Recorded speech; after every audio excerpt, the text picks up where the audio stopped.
Admiral Zethkar of the Hegemony's First Fleet gazed through the viewport at the small blue world below, satisfaction coursing through his crystalline features. 3,000 warships hung in perfect formation around Earth, their hulls gleaming like deadly stars against the cosmic void.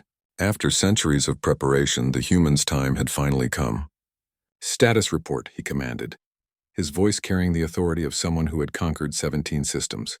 "All ships in position, Admiral," his aide responded. "Long-range scans show no human vessels beyond their primitive orbital stations.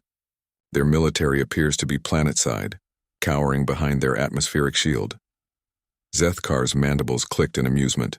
The humans had been studying the galaxy for barely 3 centuries since achieving interstellar communication.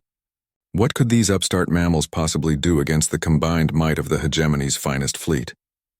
"Begin planetary bombardment sequences. Target their major population centers first."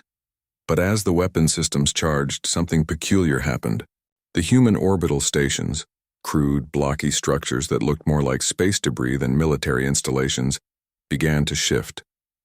What had appeared to be civilian mining platforms and communication arrays suddenly reconfigured themselves, revealing hidden weapon emplacements. "Admiral," the tactical officer's voice cracked with alarm.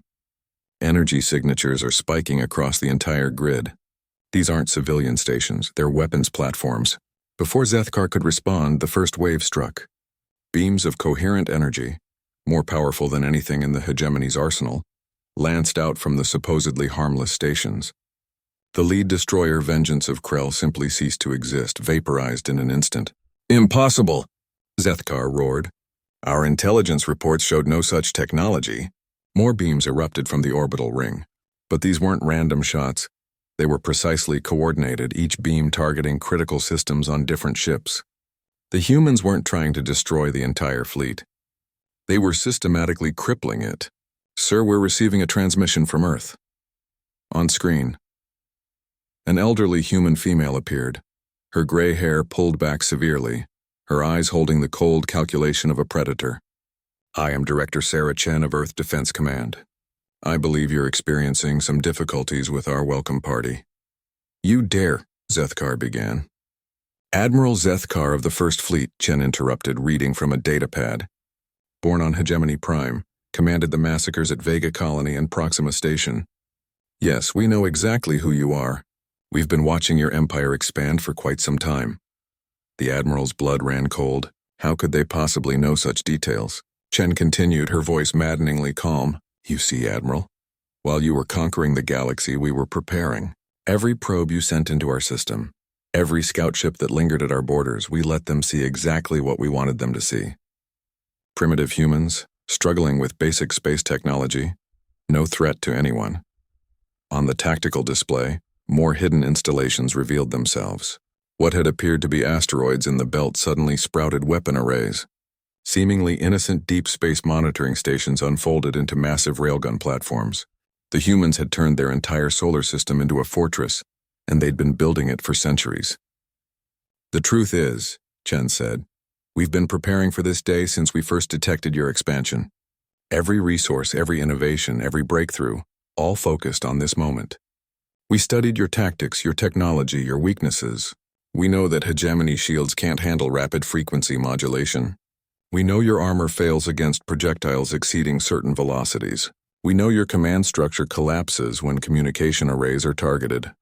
As if to demonstrate, another wave of precisely targeted strikes disabled the fleet's communication network. Ships that had operated as one cohesive force suddenly found themselves isolated. Their coordination shattered. "You wanted to know why humans haven't expanded beyond our solar system?" Chen smiled coldly. "We were busy turning Mercury into a weapons factory, busy hollowing out asteroids for gun platforms, busy preparing for the day arrogant predators like you would come calling." Zethkar watched helplessly as his supposedly invincible fleet was systematically dismantled. The humans weren't just defending, they were demonstrating. Each strike was perfectly calculated to disable rather than destroy, to send a message rather than simply kill. "Your empire has ruled through fear and superior technology," Chen continued. "But you made a critical error. You assumed that a species confined to one system must be weak. You never considered that we might have used that time to become something unprecedented, an entire civilization dedicated to the art of war. The remaining hegemony ships tried to retreat, but found their path blocked. The humans had activated gravity wells at the edge of the system, massive installations that trapped the fleet in a cage of distorted space-time. "We're not the primitives you expected," Chen said. "We're the species that looked at the dark forest of the galaxy and decided to become the apex predator. Every human child learns strategy before they learn to write. Every city is a fortress. Every citizen is a soldier. We turned our entire species into something you've never encountered before. A civilization that treats warfare as both science and art."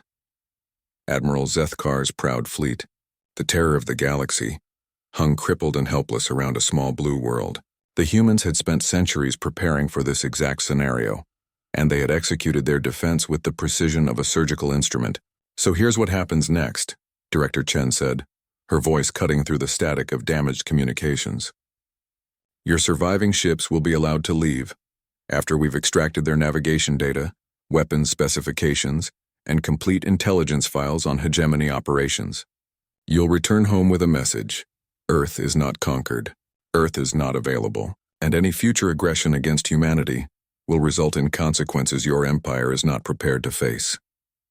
As the battered remnants of the First Fleet limped away from the solar system, Admiral Zethkar realized the truth that would soon terrify the galaxy. The humans hadn't just defended themselves, they had revealed they were ready for war on a scale the universe had never seen.